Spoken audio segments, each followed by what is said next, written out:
So although I don't play games much compared to my kids, one game that I do like is Tetris, and I remember back in 1989 playing Tetris on my original Game Boy, which the shape and everything is just iconic. I love it, but the screen is really poor, and especially when you compare it today, even with mobile phones.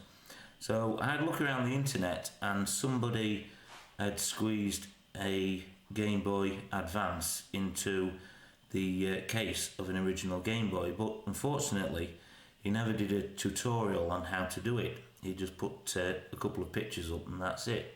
So that's what I'm going to have a go at doing. I'm going to have a go at squeezing the Game Boy SP into this case and trying to make it as easy as possible.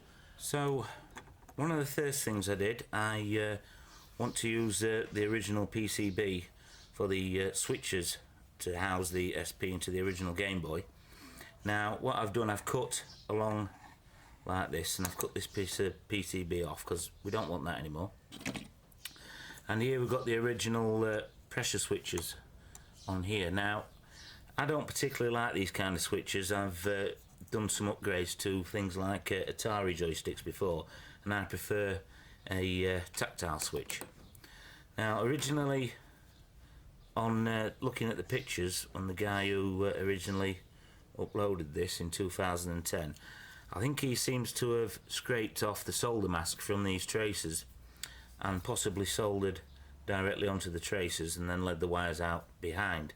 Now again, like I just said, I prefer tactile switches, and also I had a go at doing this on another board, and you've got to get your wires leading off to the sides, etc., just right, because the rubber feet that fit over the top of the switches that make contact down here, you've got to make sure you've got no wires under them at all, otherwise they won't work.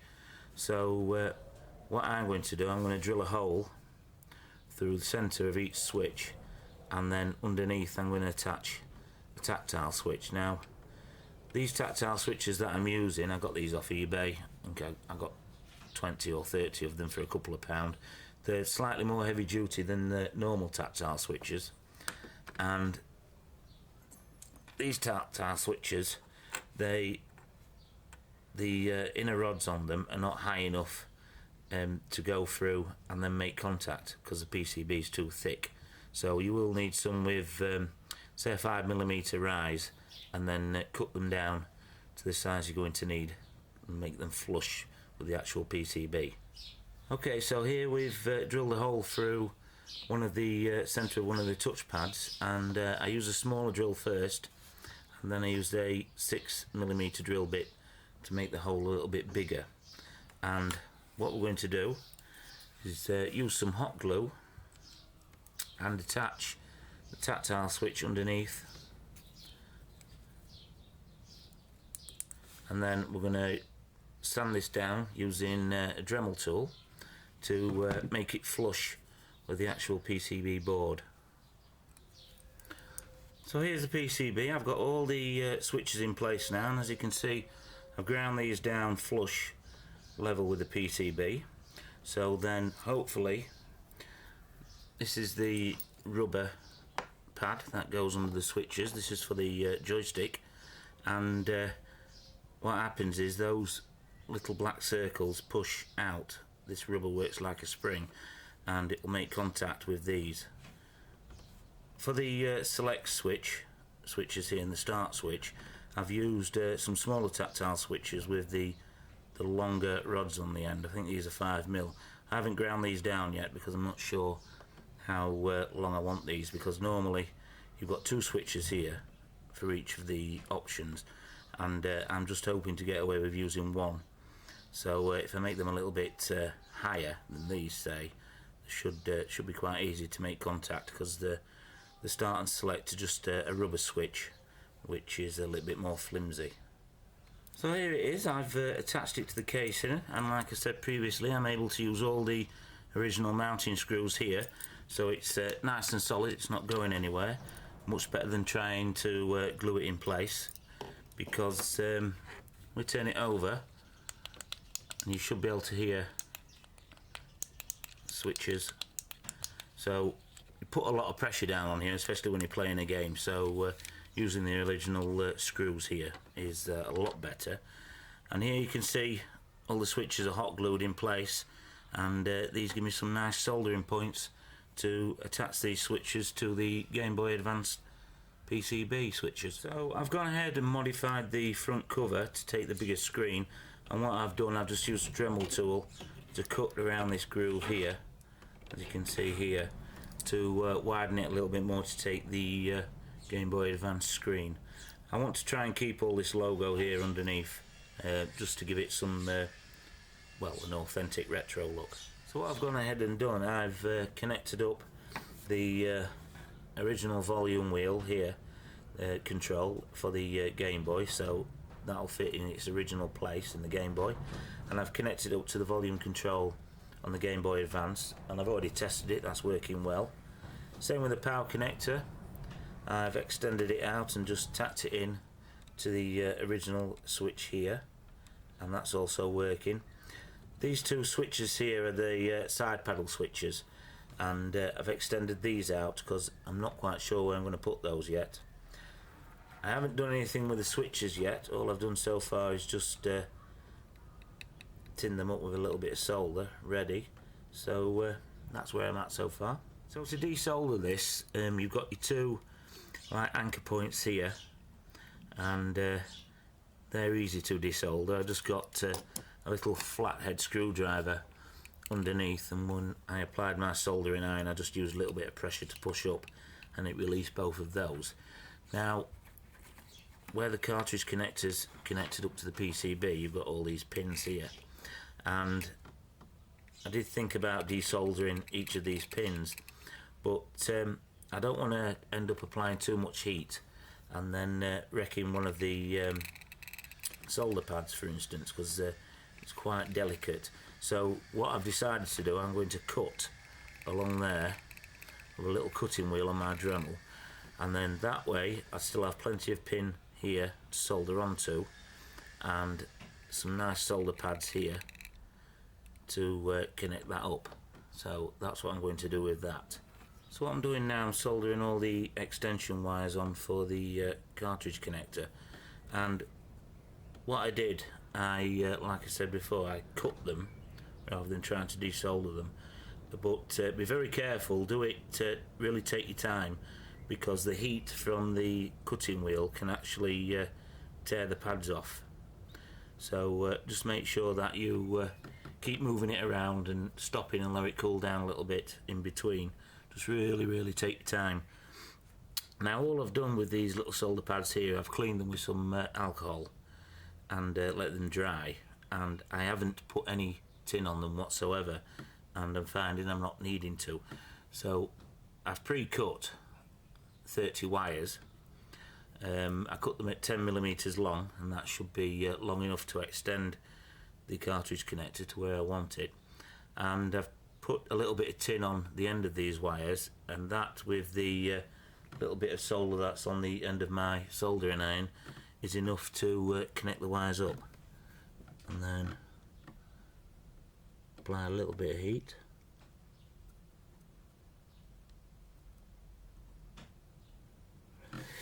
And there you are.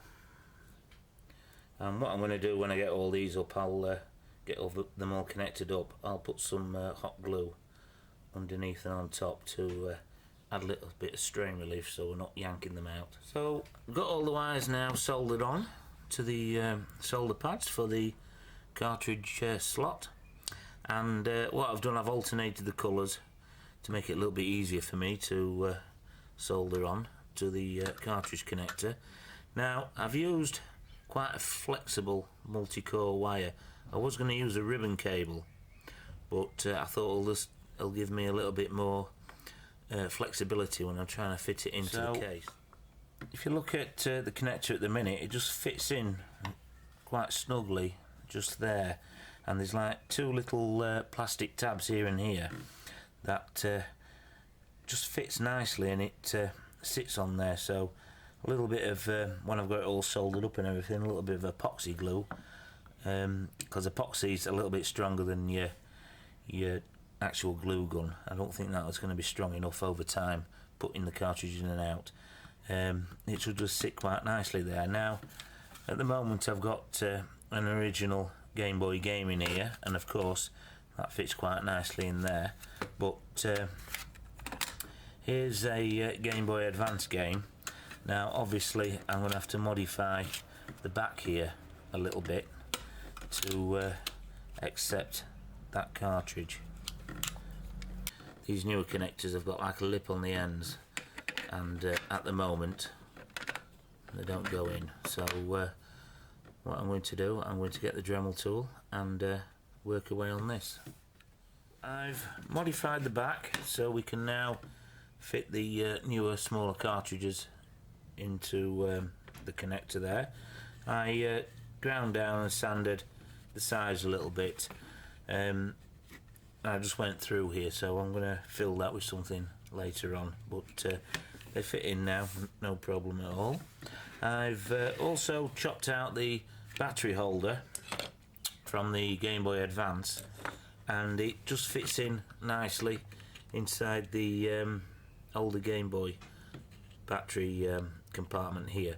So I'll fit that in a little bit better and more permanent, and also get rid of the metal springs, etc. that's inside there. So not a lot of modification to do to the battery compartment itself, and I'll desolder the battery connector off the SP motherboard and just run some wires out here, put the connector in there, mount it in there, run some wires out so it goes into the positive and negative directly onto the SP motherboard. A couple more things I've done to the case is I've milled out the data transfer cable and the power cable connectors so they can fit in the top, so I don't have to desolder them. I've desoldered the power jack off the motherboard that connects directly to the battery, and here we've just got like a strain relief at the front. It's not connected to anything, and just basic positive and negative, which have a look at the motherboard here, they're just there and there, so I'll just lead two wires off there and then going into the back of the battery compartment. That's on here now. So I'm at a stage now where I'm happy with everything I've done to the case, and I'm going to start by finishing off the soldering and connecting the cartridge connector up. I'm going to cut some of these wires a little bit shorter that are on here for the speaker and the power on and off. Sorry, the speaker volume, and this is the speaker here. So that's what I'm going to be getting on with now. This is certainly the trickiest part so far that I've encountered with this mod. But if you take your time and don't drink too much caffeine beforehand,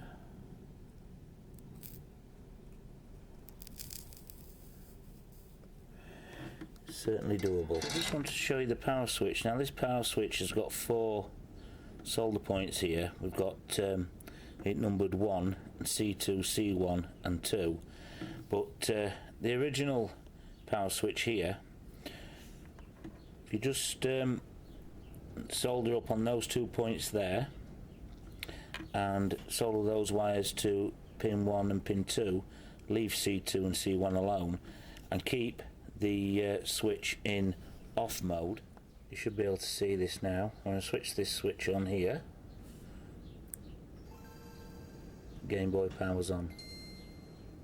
So I've put the connector in place, and I've used a combination of epoxy glue and also built up the bottom here with some hot glue so it's got a stable base when you actually push down to insert the cartridge. So we're almost near the end now. I've just got to connect all the power switches up for the joystick controller and the start, etc. The top part of the casing to go on, but a couple of things I wanted to show you. I had to desolder this right toggle switch off the original Game Boy Advance here because there wasn't enough room when I fitted in the original power switch from the Game Boy here. So I had to desolder it and reroute the wires from the top down to this push to make switch here. I also put a little bit of tape in between to insulate the power switch from the SP motherboard here. Also, the battery compartment, we're using the original battery like I said before.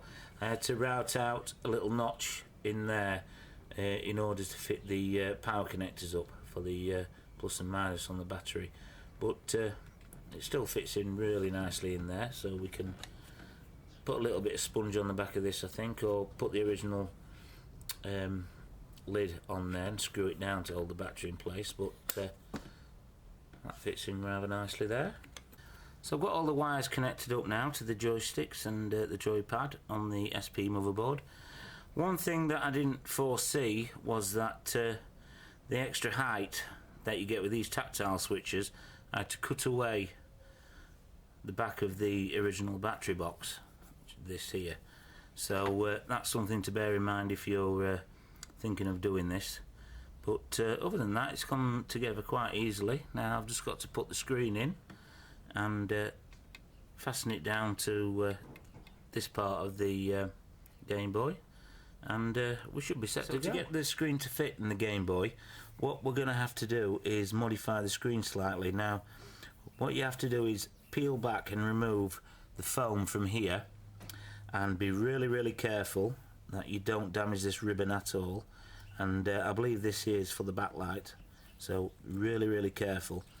And what this does is, if you bend it back really gently like so, it gives you around an extra 5mm on your ribbon cable length, and you're able to fit the screen into the Game Boy.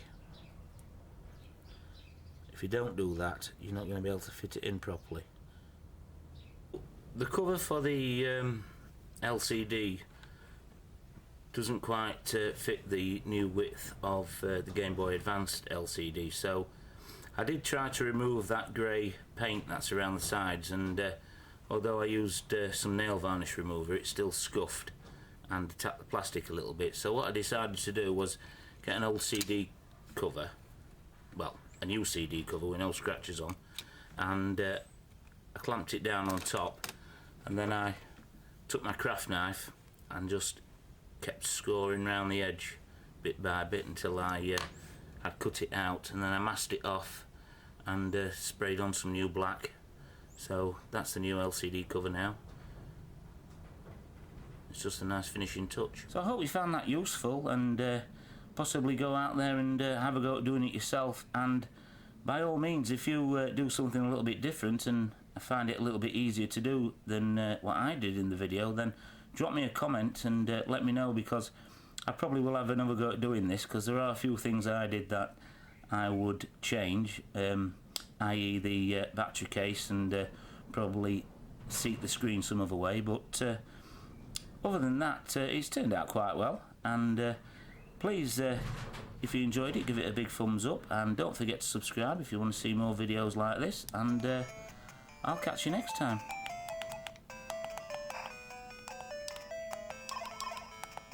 Tetris in widescreen.